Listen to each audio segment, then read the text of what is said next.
आं दिनै माखासे बाथ्राफोरखौ रोखायै जोंनि आइ आफा रायजो राजाफोरनो फोरमायनो थाखाय नोंथांमोनखौ आं लिंहरदों। बे बाथ्राफोरानो जाबाय थांनाय आथिखालनि मार्च दाननि 17 अक्ट' खालार खालि गुवाहाटी हाइकर्टआव बिटिएडि आरो बिटिसिनि बाउन्डारि, बिनि हा हु, बिनि पावार्स एन्ड फांसन, बिनि अलरेडि ट्रेन्सफार खालामनाय साबजेक्टफोरखौ रैखा खालामनायनि थांखिखौ सिगाङाव दोननानै थांनाय 2021 नि डिसेम्बर दाननि गेजेराव गुवाहाटी हाइकर्टआव जों मोनसे पिआइएल होदोंमोन आरो बे पिआइएलआ थांनाय मार्च दाननि 17 अक्ट'आव अनारेबल गुवाहाटी हाइकर्टनि चिफ जास्टिसनि बेन्चजों बे आजावजाबाय। दा बेनि सोमोन्दैनो माखासे बाथ्राखौ आं फोरमायनो लुबैदों आरोबाव जे दुलाराय बर' फरायसा आफाद, इउपिपि लिडार प्रमद बर' आरो बिसोरनि माखासे गोसो गेसावनि दैदेनगिरि आरो मावथिफ्रा जोंनि बे पिआइएल होनायनि बेरेखायै जोंनि आइ आफा रायजो राजा आरो जोंनि पिआइएलआव सिगनेचार होग्रा गुबुन गुबुन सिगनेटारिसफोरखौ मिसलिड खालामनानै सिगिस' खालामनानै जोंनि S A hall Bodo' ससाइटिखौनो mislead खालामनो लामा आन्दायहोनो बिथांमोना नाजादों। दा बिनि गेजेराव सुरेश चन्द्र बसुमतारी होननाय सासे गावबुरामोन, बियो आलुपारा पार्ट 1 गामिनि गावबुरा, थिपकाइ फरजरा साब डिभिजन। बिथाङाबो जोंनो जोंनि पिआइएल केस होनायाव सहि हरदोंमोन। बिथांखौ न'आव थांनानै एबसुनि माखासे मानसिफ्रा सिकित्साखौ सम्भब खालामदों, उल्था उल्था खोथा बुंहोदों। माने बिटिएडिनिफ्राय बिटिआरनिफ्राय गामि दानख' होनायनिसो केस होनायाव सहि लायदों होननानै बुंदों आरोखि, जाय बाथ्राया एखेबारे 100% मिसा खोथा आरोखि, नंखायथार। बेनि उनाव बिजय बसुमतारी होननाय सासे गावबुरा दङ, बेयो खोला क'क्राझारनि बामोनगाव पार्ट 4 नि गावबुरा, बिथाङा बर'नि नामा होनो थेंख्लांगुरि। लोगोसे बंकिम प्रसाद बसुमतारी, बिथाङा बामोनगाव पार्ट 1 भाटिपारा गामिनि गावबुरा। आरो सासे दङ सुबल मुसाहारि, बियो गसाइगाव ओनसोलनि तुलसिबिल गामिनि गावबुरा। बेजों लोगोसे सिडली ओनसोलनि दांथल सेरनि सिमलागुरि गामिनि बिजय बसुमतारी, बिथाङाबो गावबुरा। आरो बेनिफ्राय अल आसाम ट्राइबेल स्टुडेन्टस इउनियननि आफादगिरि बिथां हरिचर ब्रह्म। आरो लोगोसेबाव फकिरगामनि जिङाव थानाय कारिदा सानला पार्ट 1 नि सासे गावबुरा फातेन्द्र ब्रह्म। बे बिथांमोनखौ एबसुनि माखासे मावथिफ्रा थांनानै टेलिफनजोंबो सिगिहरदों आरो जायगायावबो थांनानै सिगिज'ग खालामनानै इउटुब चेनेलनि मानसि लांनानै गासिबो उल्था उल्था गाज्रि गाज्रि खोथा, मिसलिडिं खोथा इन्टारभिउ लादों। बेखौ जोङो गोख्रों रावजों निन्दा होयो, स्ट्रंलि कन्डेम होयो। जोंनि पिआइएल होनायनि जुक्तियाव जुदि जों देरहायोब्ला जों देरहागोन, जोंनि जुक्तियाव जों जेनब्ला जों जेनगोन। दा बे पिआइएल केस होनायखौ लानानै गावजों गावनि गेजेराव दाङाबाजि जानांगौ, मा खालामनो? जोंनि मुसुखाखौथ' सावजोब्बायानो। सोरनिबा मुसुखा सावनानै बर' जाथि माबा लाब जायोब्ला, बड'लेण्ड रायजोखौ मोनोब्ला, बड'लेण्ड ओनसोलाव आलो गोजोन थासारि सोमजियोब्ला सावबाय था 100 टाइम, लाख टाइम, माबा बेनिफ्राय जागोन बिसोर। जोंहा नांलायनो गोसो गैया, खमलायनो गोसो गैया, दुंहाव थासारि बारहावा जों सोमजिनो गोसो गैया। बेखायनो आङो प्रमद बर' बिथां, दिपेन बर' बिथांमोनखौ आं खावलायनो लुबैदों, बिसोर जुदि गोसोनि बोलो दंबा, हिम्मत दंब्ला डिबेट नांनो फैथों आरो जोंनि आइ आफा रायजो राजाफोरखौ बिसोरो असे बाथ्राखौ बुंनानै होदों। आरो दिनै बे समनि गेजेराव आङो दुखुथिया सनितपुर जिल्ला बिश्वनाथ जिल्ला आरो आनडिभाइडेड लखिमपुर जिल्लानि दुखुथिया बर' फिसाफोरनि सायाव आं मोनसे खावलायनो लुबैदों। बिथांमोनखौ मिसलिड ट्राइ खालामदों, नाजादों बिसोरो। जोंलायनो बिटिआर एबा बड'लेण्डआव सानजाहा सनितपुर जिल्लानि, बिश्वनाथ जिल्लानि आरो आनडिभाइडेड लखिमपुर जिल्लानि बर' गामिफोरखौ सोनाङा, हाबनो मोननाङा होननानैसो केस होदों होननानै उल्था उल्था फोसावगासिनो दं। जाय बाथ्रा 100% नंखाय, फल्स प्रपागेन्डा। थांनाय 2021 मायथाइनि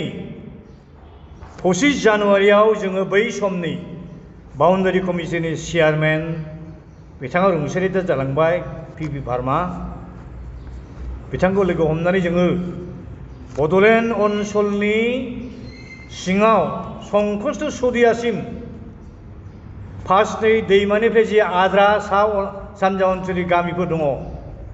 आप टु सदियासिम, बिश्वनाथ जिल्लानि सनितपुर जिल्लानि, आनडिभाइडेड लखिमपुर जिल्लानि आरो सदिया साब डिभिजननि बर' गामि, ट्राइबेल गामि, हाग्रा बंग्रा, दैमा दैसा, हाजो हालाखौ थिसनजोबनांगौ, सोसनजोबनांगौ होननानैसो जों दाबि दैखांनानै मेम'रेन्डाम होदों।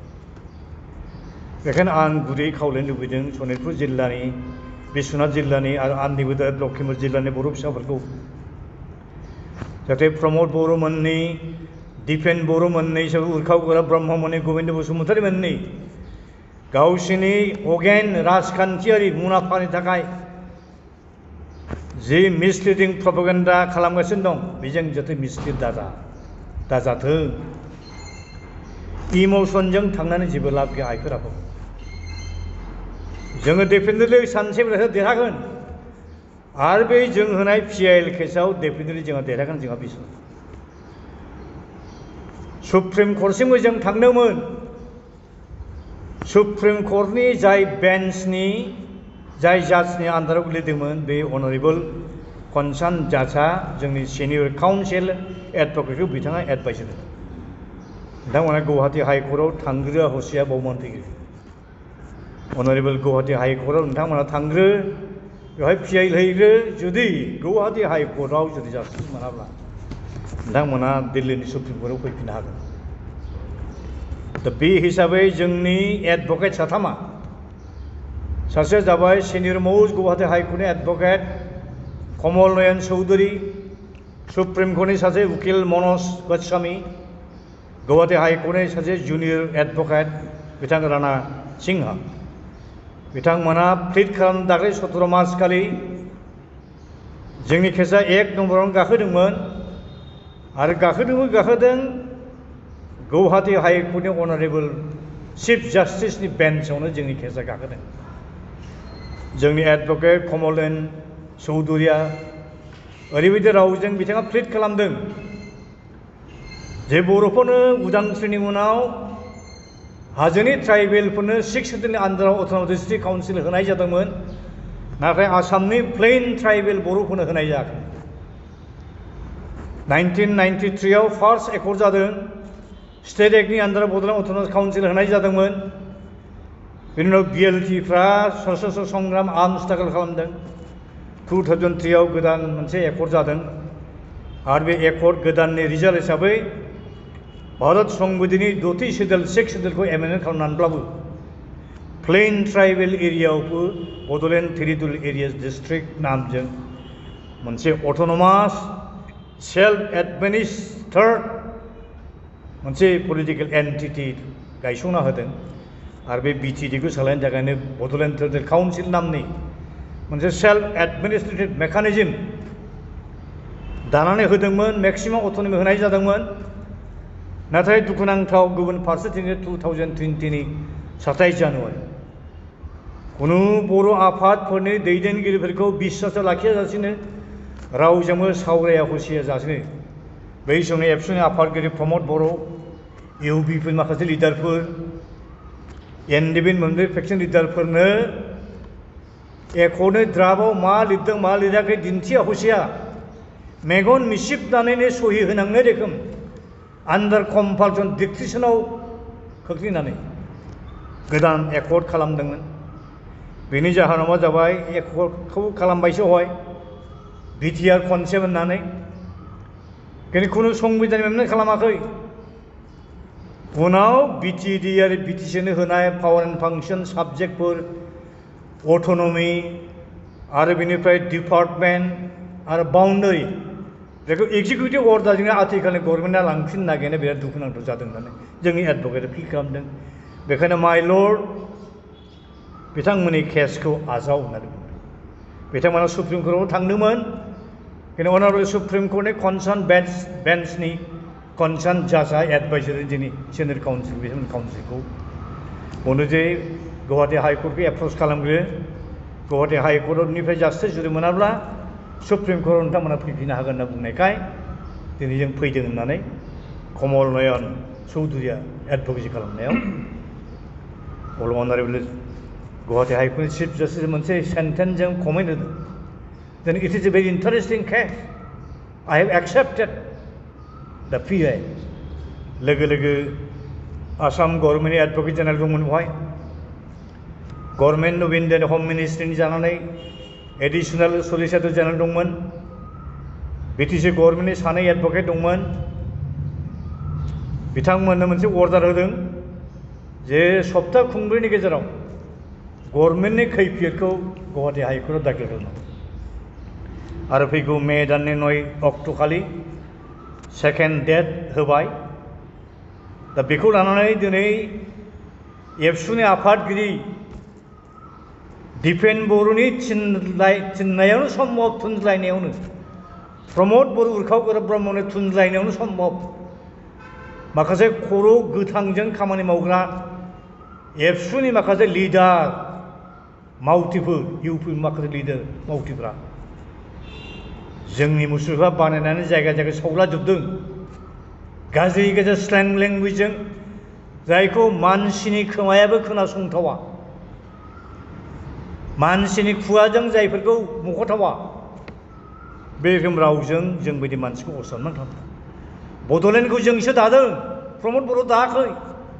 दिपेन बर' दायाखै बै समाव एबसुआव जायफोर लिडारशिप होदों एबसुनि आइ आफा रायजो राजाफोर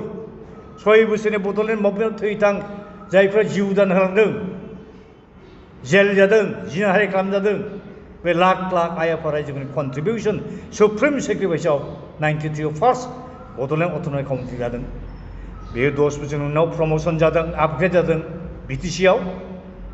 बिएलटिनि कन्ट्रिबिउसन दं आइ आफानि कन्ट्रिबिउसन दं प्रमद बर'हा मा सेक्रिफाइस दं मा कन्ट्रिबिउसन दं बे दिपेन बर'हा मा कन्ट्रिबिउसन दं गोविंद बर' मोना बै समाव एनडिपिनि लिडार जानानै पिडिएफ पार्टि दानायाव पेट्रनेज होदोंमोन पिडिएफ पार्टिया बिएससिखौ सालायदोंमोन कनकचन्द्र नार्जारिखौ चिफ बानायनानै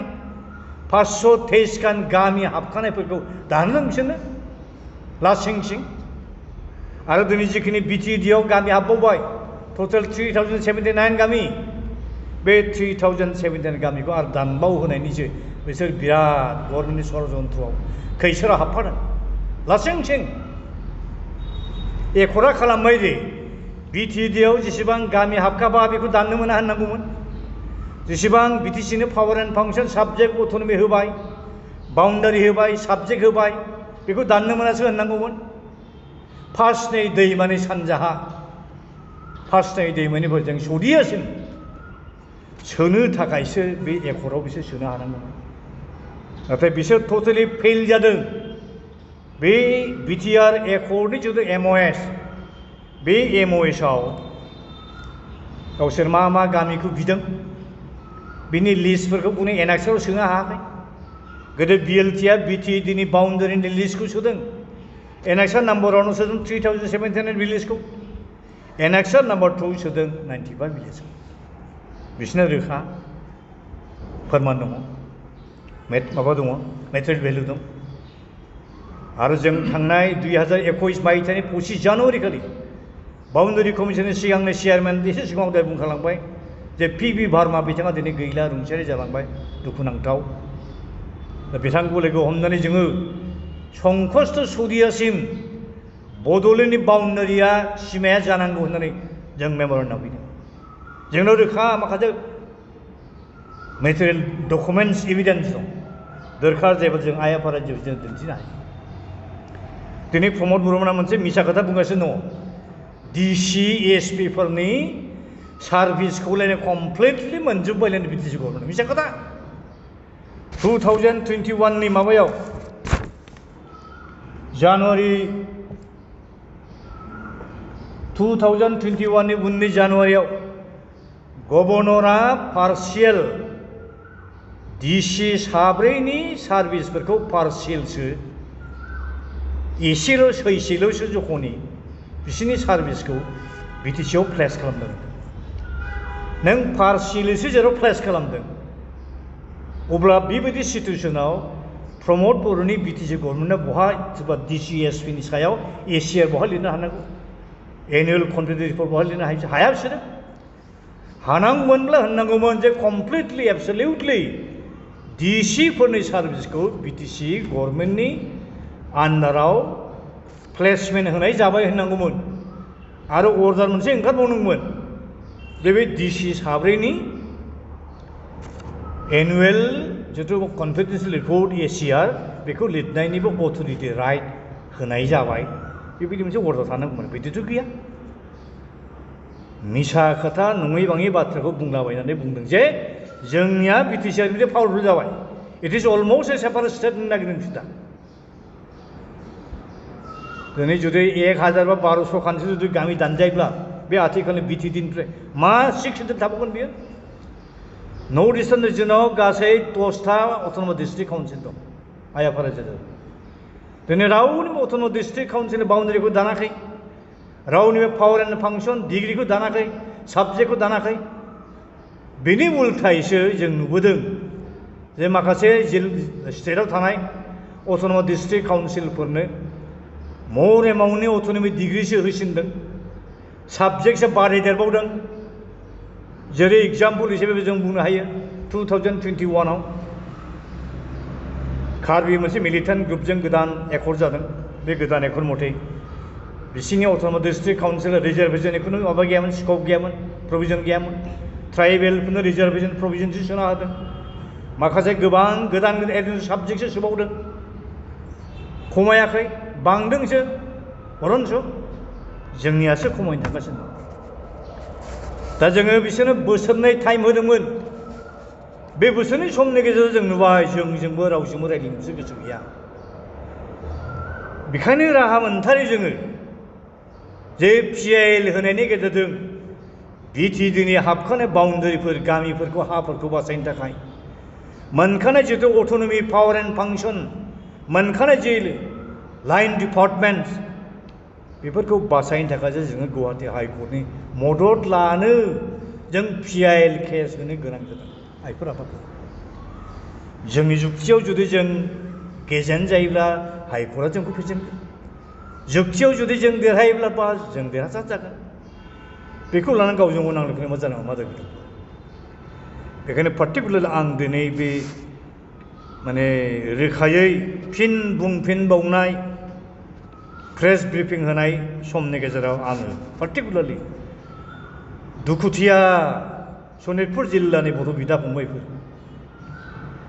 दुखुआव गोग्लैनाय बिश्वनाथ जिल्लानि बर' बिदा फंबायफोर आंनिबोदे लखिमपुर जिल्लानि बर' बिदा फंबायफोर सौदिया साब डिभिजनाव थानाय बर' बिदा फंबाय ट्राइबेल बिदा फंबाय देउरि सिउरि दं बिथांमोनखौ आं खावलायनो लुबैदों जे नोंथांमोननि ओनसोल गामिफ्रा बड'लेण्डआव हाबनायाव जोंहा खुनु आपत्ति गैया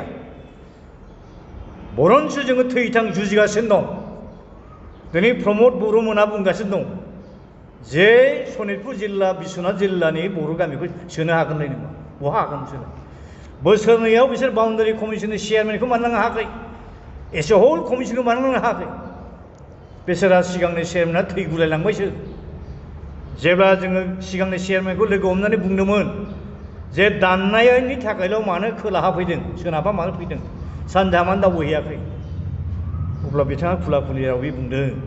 जोंहा सानजाहा थांनायनि खुनु माबा गैया खामानि गैया जोंखौ अथराइज खालामाखै जोंनो गोहो पावार होआखै होनदों जोंहा चन्दन ब्रह्म जालाय केबिनेट मन्थ्रि दंमोन केबिनेट मिटिङाव गले गले बे बुंदोंमोन नारसिनदोंमोन जे सानजाहा बेसेबां सोनो हायो थांग्रो सानजाहा सोनायनि बेबस्था खालाम अब्ला कुनु केबिनेट मन्थ्रिया सानजाहा थांहोनायनि डिसिसन होआखै ओमफ्राय मोनसे बाथ्राखौ रोखा जोंनि आइ आफा रायजोफ्रा मिथिखाबाय 2020 मायथाइनि 27 जानुवारिनि साननैनि सिगां गुवाहाटीयाव बै समनि आसाम गभर्नमेन्टनि फाइनेन्स मिनिस्टार आथिखालनि chief minister doctor Hemanta Biswa शर्माया सांबादिक मेल लेंनानै रोखा फंसे बाथ्राखौ बुंखादों जे दा बावैनो साननैसोनि उनावनो बर'फोरजों गोदान मोनसे मोजां गोरोबथा जानो थांगासिनो दं आरो बे गोदान गोरोबथाजों नाथाय बड'लेण्ड रायजोबो जानाय नङा इउनियन टेरिटरिबो जाया आरो लोगोसे बुंबावदों मा जे অনাবৰ ভাই ককাই সকলে ভয় কৰিব নালাগে নতুনকৈ হ'বলৈ যে নতুন চুক্তি হ'বলৈ গৈ আছে দুদিন তিনিদিনৰ পিছত অবিভক্ত শোণিতপুৰ জিলা এখনো গাঁও অন্তৰ্ভুক্ত নহয় गोदोनि बोखावजाय सनितपुर जिल्लानि गामि दरसेबो गामि गोदान बे गोदान चुक्ति गोरोबथायाव हाबनाय नङा होनखादों बिनि उनाव 27 तारिख सानैनो एकर्ड जाबाय दिल्लीयाव चुक्तियाव सहि लाखांग्रोमोनानो प्रेस मिडियानि मानसिनि सिगाङाव बुंबावबाय दिनै गोदान बर' चुक्ति जाबाय बर'फोरजों बे चुक्तिनि गेजेरजों गोरोबथानि गेजेरजों सेपारेट स्टेटबो जायाखिसै इउनियन टेरिटरिबो जायाखिसै आरो अबिभक्त सनितपुर जिल्लानि मोनसेबो गामिया बेयाव हाबा अना बर'फ्रा गिनांगौ गैया बरन्स फुर्तियाव बम गाव पिकनिक जा खुसियाव रंजा बेबायदि होननानैसो बे बुंथिदों आरो बिनि उनाव बिटिसिनि इलेक्सन फैबाय एसेम्बलि इलेक्सन जाबाय बे एखे कलगाउन बे रेकर्डखौनो दामबाय थाबायना दाबो बुंगासिनो दङ बियो कुनु दिन गोदान गामि सानजाहा हाबनाय खोथा गैया दा बे गोथां गासै एभिडेन्स बियो लिभिं एभिडेन्स दिनै हिम्मत दंब्ला मानो लांनो हायाखै बाउन्डारि कमिसननि चेयारमेनखौ बा एसे हल कमिसनखौ आरो बिराद दुखुनांथाव मा रोखोम थगायजाबावदों बे बाउन्डारि कमिसन दानायावबो एनडिपिनि मोनब्रै फेक्सननिफ्रायबो सिगनेचर दंमोन बेवहाय मोनसे फेक्सननिफ्राय साफा साफा लाबाबोथ' साब्रै मेम्बार हाबनो मोनबावोमोन इउबिपिनो सासे थायोब्ला सासे मोनबावबायमोन साबा जाहैबायमोन एफ्रिबो सासे सयजन जाहैबायमोन नाथाय सोरबा नङै बाङै दालिमबाई नामनि मानसि माबा रेड क्रस ससाइटिनि मानसिनो बेखौ सोना होबाय बे सोर बियो बे मानि स्टेक हल्डार बियो बे गोदाननिखौनो स्टेक हल्डार नङा बियो बय बर' आफादखौ बे रिप्रेजेन्ट खालामो दा बे बाउन्डारि कमिसन दानायावनो कमिटि दानायावनो एखे थगायजाखाबाय प्रमद बर'आ गाज्रि मोननो थाखायल' बे रेकर्डखौ मोसौ लखाराबो बुंगोन बोरमा गुमग्रा बुंगोन दाहोना रुवाथि बुंगोन खिन्थु दुखुनांथाव बाथ्रा बिसोर जे अत्थ' जे पलिटिकेल बे जे माबा आरोखि कनस्पिरेसि बेखौ जोंनि सादा सिदा आइ आफा रायजोआ अत्थ' गोरलै हमनो हामोसो गोब्राब आरो माखासे लेखा गोरों डिग्रि गोनांफोर सेल्फिस माखासे बर' फिसाफ्राबो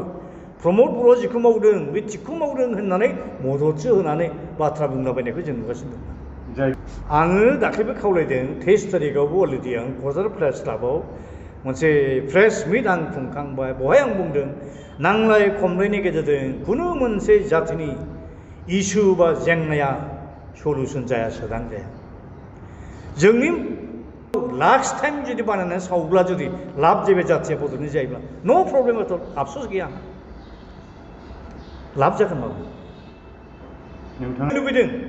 जे प्रमद बर'मोननि जिथु डेन्जारास डेट्रिमेन्टेल पलिटिकेल कनस्पिरेसि डिफेन्ड बर'मोननि जिथु डेन्जारास पलिटिकेल कनस्पिरेसि बे कनस्पिरेसि बे जेनिफ्राय ओंखारनानै फै एबसुनि बर' बिदा फंबायफोर सोरबा नेता दंबा लिडार दङ अफिस बेराव दंब्ला इउनिट लेभेल आनसलिक लेभेल डिस्ट्रिक्ट लेभेल सेन्ट्रेल लेभेलनि लिडारफोर दंब्ला सान इन्ट्रस्पेक्सन खालाम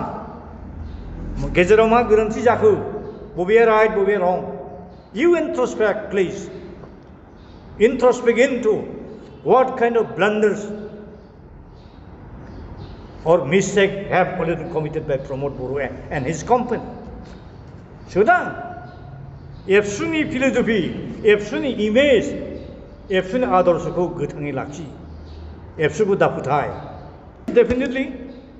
दाखालि आङो 23 तारिखआव मोनसे प्रेस बिज्ञप्ति होदों बेयाव डेफिनेटलि होनदों जे पिएल दाखिल करा सन्दर्भत उल्लेखनीय मुख्यतम বিষয়বস্তু হল তৃতীয় বড় চুক্তির দফা নং 3.1 Roman 2 subclause 3.1 Roman 3 subclause 3.2 subclause 3.3 subclause 3.4 clause nung 4.4 clause nung 7.2 and clause nung 8.1 बे स्पेसिफिक मेटारफोरनि सायावल' जों केस होदों दा मा होनदों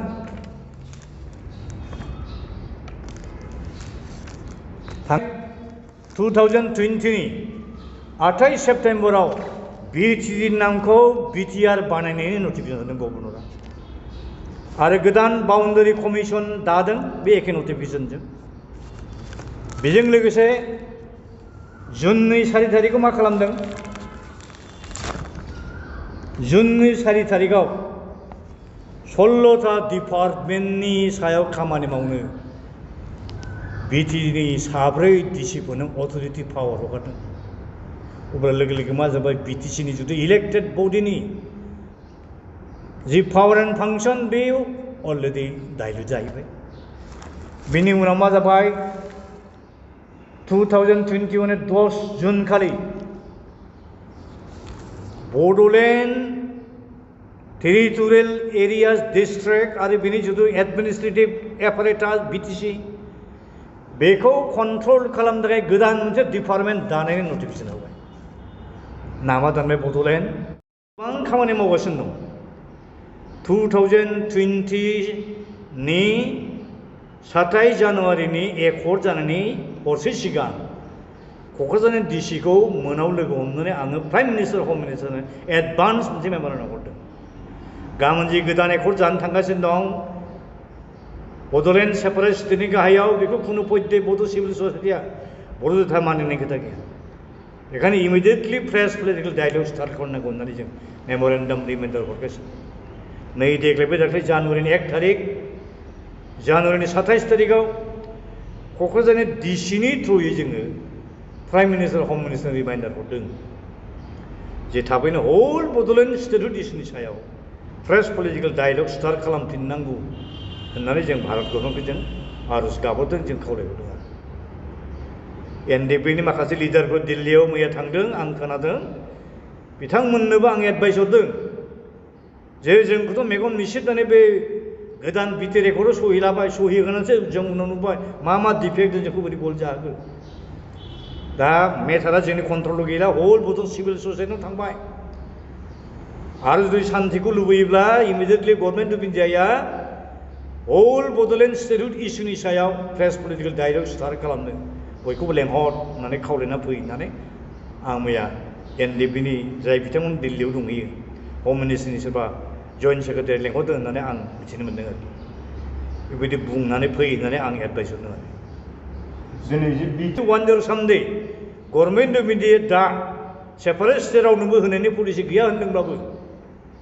जेला डेम'क्रेटिक मुभमेन्टआ जेरावबो सोलिगोन जरदारभाबै तेलेंगानाखौ जेरै होनो गोसो गैया लास्टआव होनो बायद' जादों जोंनिखौ होनो बावनो जागोन बिदर्भ रायजोखौ होनो बाव दिनै नर्थ बेंगलखौ माखासे होनदों कचबिहार होनदों माबा गेटार कचबिहार लेन्ड होनदों माखासे उत्तर बंग होनदों माखासे होनदों क्षमतापुर होननांगौ होनदों माखासे गेटार कचबिहार होनदों सेपारेट स्टेटनि थाखाय बिजेपिनि एमपि बिजेपिनि एमएलएफोरनि आवाज दैखांगासिनो त्रिपुरा रायजो जोंनि बर'फोरनिमोन त्रिपुरि कक बर'फोरनिमोन जोंनि बाहागि बिदा फंबायफोरनिमोन दिनै त्रिपुरायाव दिनै सेस जाबाय त्रिपुरा लेन्ड बिगासिनो गेटार त्रिपुरा लेन्ड दिल्लीयाव डेमनस्ट्रेसन जाबाय साननै आंबो थांदों दा बड'लेण्ड सेपारेट स्टेट जागोन त्रिपुरा लेन्ड जागोन बिदर्भ जागोन नर्थ बेंगलाबो जागोन गरखालेन्डबो जानो हागौ आरो सेपारेट स्टेट गोदान दानाया इन्डियायाव it is not static it is a dynamic process बे फ्लेक्सिबल बे रिजिड नङा आरो मेक्सिमाम सेपारेट स्टेटआ इन्डियायाव इन्डिपेन्डेन्ट उदांस्रि मोनखांनायनि उनावसो जादों गुजरात नामनि सेपारेट स्टेट गैयामोन महाराष्ट्र नामनि सेपारेट स्टेट गैयामोन उनावसो जादों दिनै आसाम नामनि मोनसे सेपारेट मोनसे स्टेटनिफ्राय मोनब्रै अलरेडि सेपारेट जालांखांबाय नागालेण्ड स्टेट जादों फार्स्ट देन मेघालय जादों मिजोराम जाबाय अरुणाचल जालांबाय जोंनि मेगनावनो जोंनिया मानो जाया definitely Bodoland is an achievable issue बाय मेटार बेखौ मोनखागोन दिनैनि बाबा लोरबां नों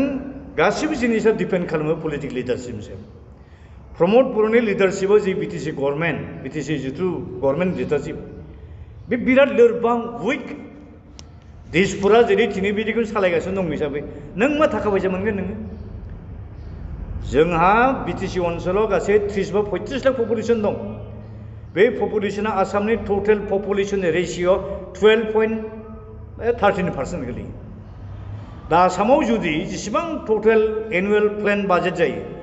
बेखौ जुदि 12% जुदि अंक खालामोब्ला बोसोराव खमावबो 2-3 हाजार थाखा जों मोननांगौ दं बड'लेण्ड ओनसोल कौटि 2-3-4 हाजार कौटि दा बोसोराव 2-3-4 हाजार कौटि जुदि स्टेट प्लेननिफ्राय मोनोब्ला सेन्ट्रेल गभर्नमेन्टनिफ्राय सेन्ट्रेल एसिस्टेन्ट आरो माल्टिपल सेन्ट्रेल स्पन्सर्ड स्किम्स आरो इन्टारनेशनेल फान्डिं प्रसेसनिफ्राय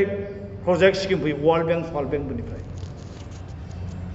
अनेक थाखा मोननांगौ दं नट less than round figure 5,000 crore जों मोननांगौ दं 5,000 crore जुदि थाखा मोनोब्ला प्रपार जुदि इउटिलाइज जायोब्ला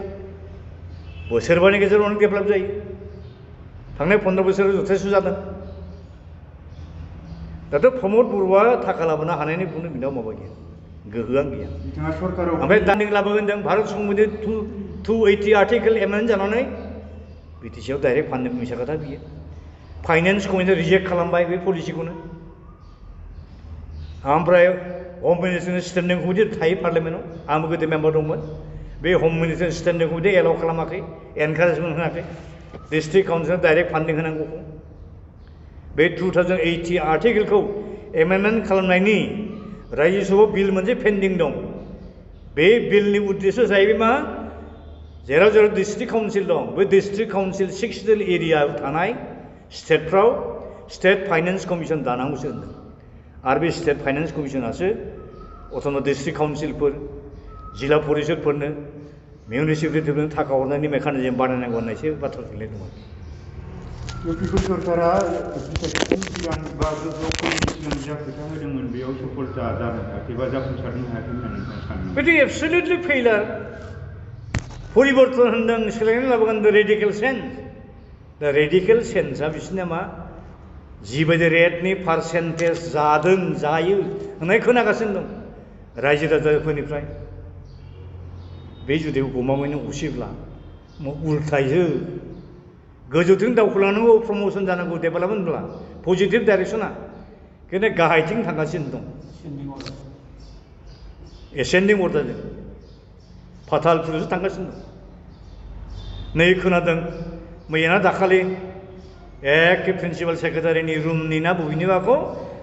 सोरबा सासे इएमआ टेबिल चेयार गारख्रुबजुदों बुख्रेबजुदों जाहैदों गासिबो नैबे केलेंकारिनि थाखायनो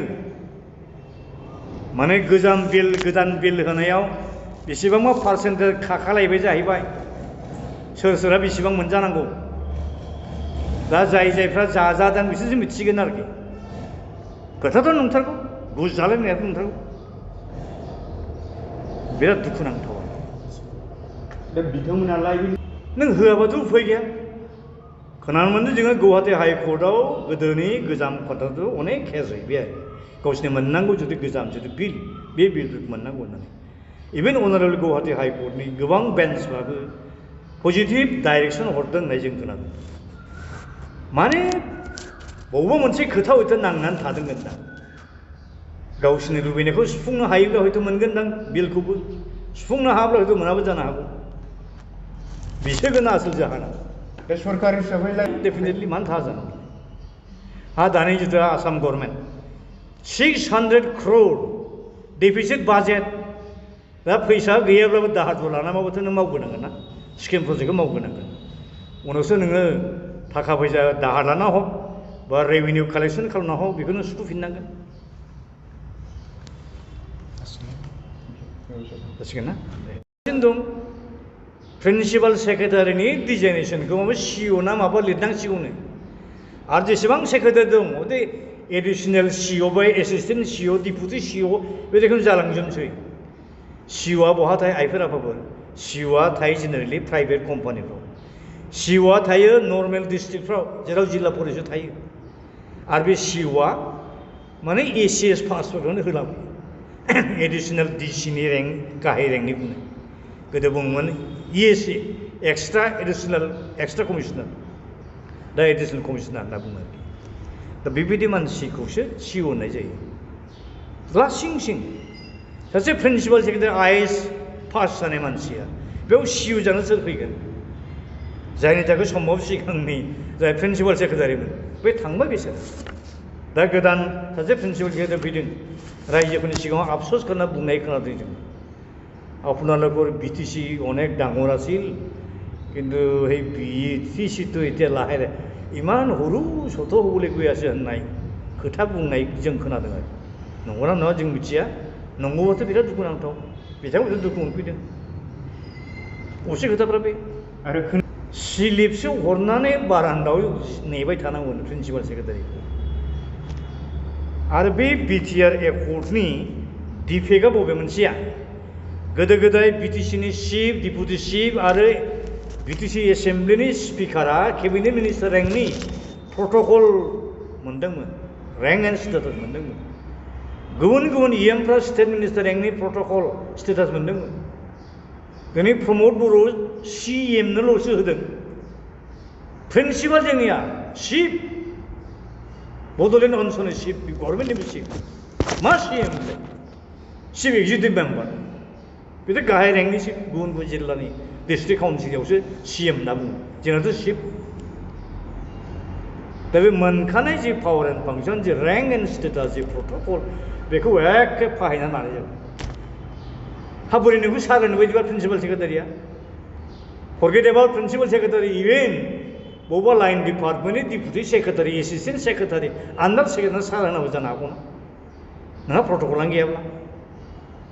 दा सिंनि डिफेक्टफ्रा बेफोरनोब्रा दा क'क्राझारनि उपेन्द्रनाथ ब्रह्म बड'फा नोगोराव थानाय जि बिटिसिनि हेडक्वार्टार जाय हेडक्वार्टार बिल्डिंखौ 30-40-50 कौटि थाखा खरस खालामना हाग्रामा महिलायाव लुना गालांबाय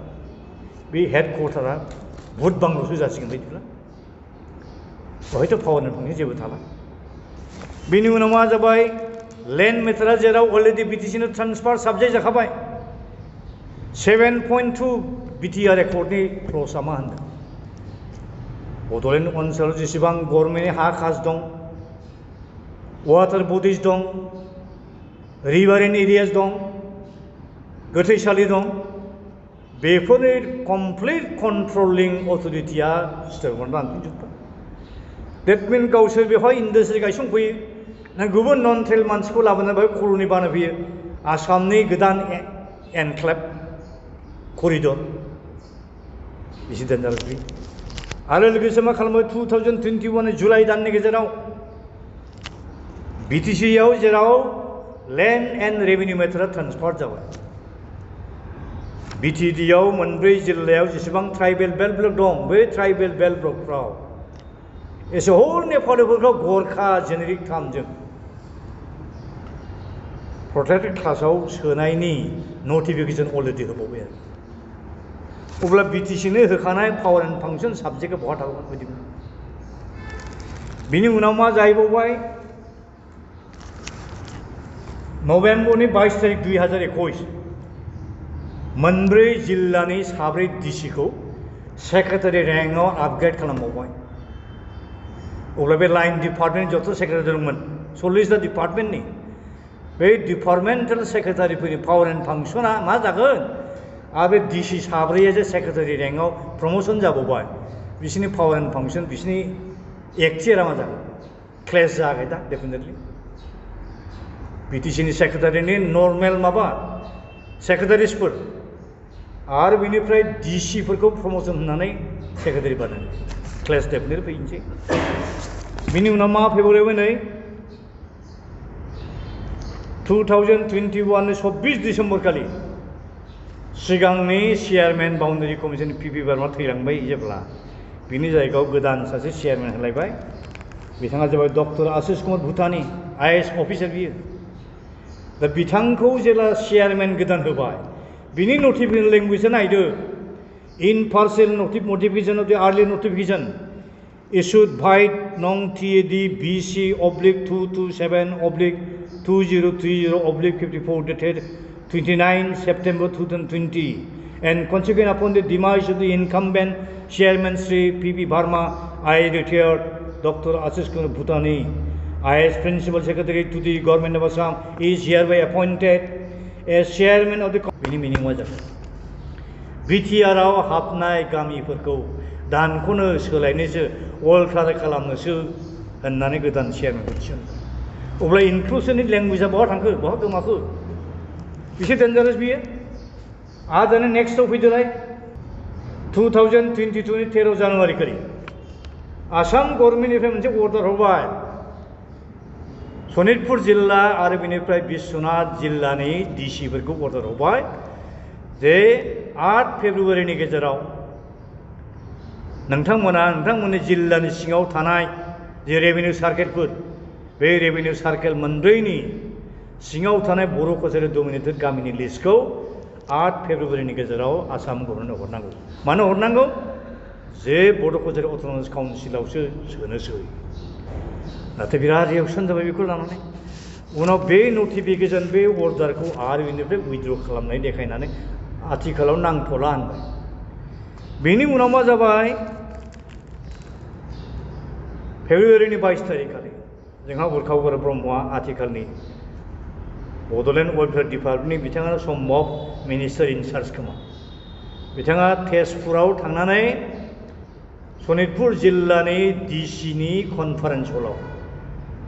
बे मोननै जिल्लानि बर' फिसाफोरखौ लेंहरदों जानांगौ एबसुनिबो लिडारफोर दं प्रमदफोरबो दं मा खालामदों जाहैबाय